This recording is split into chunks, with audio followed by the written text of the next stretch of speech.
আপনি কি জানেন বাংলা সাহিত্যে এমন এক ধারা ছিল যেখানে বাংলা, আরবি, ফার্সি সব ভাষা মিলেমিশে এক অদ্ভুত রঙিন ভাষা তৈরি হয়েছিল, যে ভাষায় প্রেম, যুদ্ধ, ধর্ম আর রোমাঞ্চ একসঙ্গে নেচেছে কাব্যের পাতায়, যে সাহিত্যের রচয়িতা এবং পাঠক উভয়ই ছিল মুসলমান সম্প্রদায়। চলুন আজকে জানি বাংলা সাহিত্যের হারিয়ে যাওয়া এক অধ্যায় পুঁথি সাহিত্য নিয়ে। পূবেতে বন্দনা করি পূবের ভানুস্বর, পশ্চিমে বন্দনা করি মক্কার নগর। পুঁথি শব্দটা এসেছে পুস্তিকা থেকে, সাধারণভাবে যার অর্থ বই বা গ্রন্থ। তবে মজার ব্যাপার হলো সব পুঁথিকে বই বলা গেলেও সব বইকে কিন্তু পুঁথি বলা যাবে না। পুঁথি সাহিত্য মানে একদম আলাদা কিছু। বাংলা সাহিত্যের ইতিহাসে এক সময় ছিল যখন বিশেষ ধরনের কিছু রচনা তৈরি হয়েছিল, যেখানে ভাষা, বিষয় আর ধাঁচ সব কিছুই ছিল আলাদা। বাংলা সাহিত্যের ইতিহাসে একটি বিশেষ সময়ে রচিত সেই বিশেষ ধরনের সাহিত্যই পুঁথি সাহিত্য নামে পরিচিত। পুঁথি সাহিত্য শুরু হয়েছিল প্রায় 18 শতকে। আরবি, ফার্সি, উর্দু আর হিন্দির প্রভাব মিশে গিয়েছিল বাংলার মাটির গন্ধে। আনুমানিক 1680 থেকে 1770 হুগলির বালিয়া হাফিজপুরের কবি ফকির গরিবুল্লাহ এই কাব্যধারার সূত্রপাত করেন আমির হামজা রচনার মধ্য দিয়ে। আরব দেশের ইতিহাস, পুরাণ মিশ্রিত কাহিনী অবলম্বনে রচিত আমির হামজা এক যুদ্ধ কাব্য। সুনীতি কুমার চট্টোপাধ্যায়ের পরিসংখ্যান মতে যার 32% শব্দ ছিল বিদেশি। মধ্যযুগে প্রায় 500 বছর ধরে বাংলা ভাষার যে ঐতিহ্য তা থেকে সম্পূর্ণ আলাদা। ধারণা করা হয় এর উৎস ছিল কলকাতা, হাওড়া, হুগলি, 24 পরগনা অঞ্চলের মুসলমানের কথ্য ভাষা। ভাবুন তো, বাংলা শব্দের মধ্যে এমনভাবে মিশেছে আরবি, ফার্সি যে তৈরি হয়েছে একদম আলাদা এক সাহিত্য ভাষা। পুঁথির লেখক আর পাঠক দুজনেই ছিলেন মুসলমান সম্প্রদায়ের মানুষ। বিশেষ করে নিম্নবিত্ত চাকরিজীবী, ব্যবসায়ী, শ্রমজীবী মানুষের মধ্যে এর জনপ্রিয়তা ছিল বিস্ময়কর। ফকির গরিবুল্লাহ নিজে এবং তার শিষ্য সৈয়দ হামজার অনুসরণে পরবর্তীকালে বহু সংখ্যক মুসলমান কবি এ জাতীয় কাব্য রচনা করেন। তখনকার দিনে এই পুঁথিগুলোই ছিল বিনোদন, ধর্মীয় শিক্ষা আর ইতিহাসের এক উৎস। পুঁথির ভাষাকে কেউ বলতেন মুসলমানি বাংলা, কেউ বলতেন দোভাষী পুঁথি, আবার কেউ কেউ বলেছেন মিশ্র ভাষারীতির কাব্য। কলকাতার বটতলার ছাপাখানায় ছাপা হতো বলে বটতলার পুঁথিও বলা হতো একে। সাধারণ বাংলা গ্রন্থের মতো পুঁথি সাহিত্য বাম দিক থেকে পড়া হলেও তা ছাপা হতো আরবি, ফার্সির মতো ডান দিক থেকে।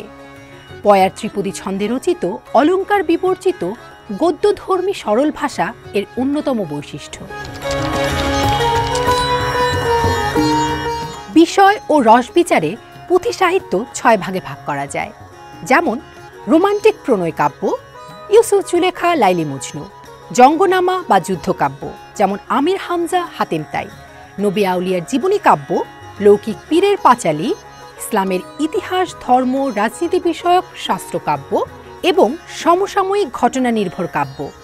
প্রেম থেকে পীর, যুদ্ধ থেকে জঙ্গনামা সবকিছুই ছিল পুঁথির পাতায়।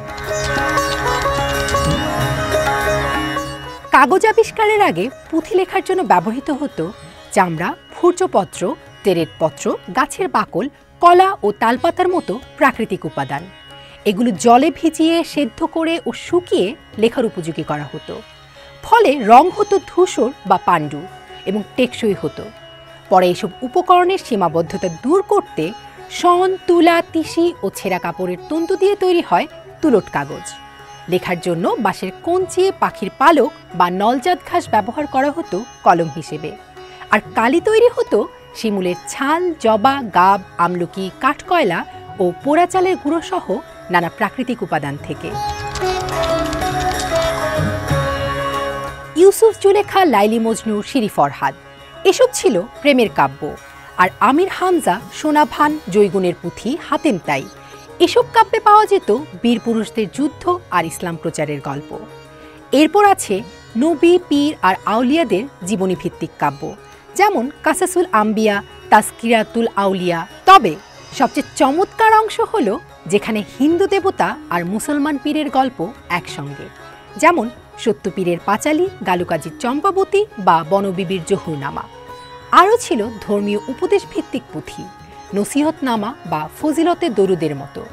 এমনকি হাজী শরীয়তুল্লাহর সময়কার সমাজ ঘটনাও উঠে এসেছে কিছু কাব্যে। তখনকার মুসলমান সমাজ ছিল একরকম হতাশা আর পরাজয়ের ভেতর। তাই এই কাব্যগুলোতে তারা খুঁজে পেয়েছিল আশ্বাস, গৌরব আর আত্মতৃপ্তি। এই কারণেই খুব অল্প সময়েই পুঁথি সাহিত্য ছড়িয়ে পড়ে সারা বাংলায়, এমনকি উড়িষ্যা ও ত্রিপুরাতেও। পুঁথি সাহিত্যের এই ধারায় ঠিক কতজন কবি কতগুলো কাব্য রচনা করেছেন তার সঠিক পরিসংখ্যান আজও জানা যায়নি। তবে বিভিন্ন গবেষণায় পাওয়া যায় কিছু গুরুত্বপূর্ণ তথ্য।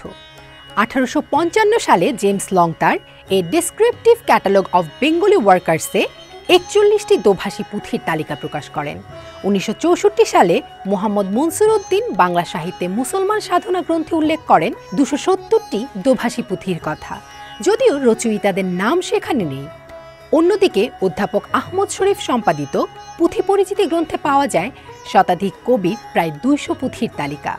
আর অধ্যাপক আলী আহমদের সংকলিত তালিকায় পুঁথিকারের নাম সহ রয়েছে 569টি কাব্যের নাম। সব উৎস একত্রে বিশ্লেষণ করলে পুনরাবৃত্তি বাদ দিয়ে দেখা যায় শতাধিক কবির রচিত প্রায় 2 থেকে 250 পুঁথির তথ্য।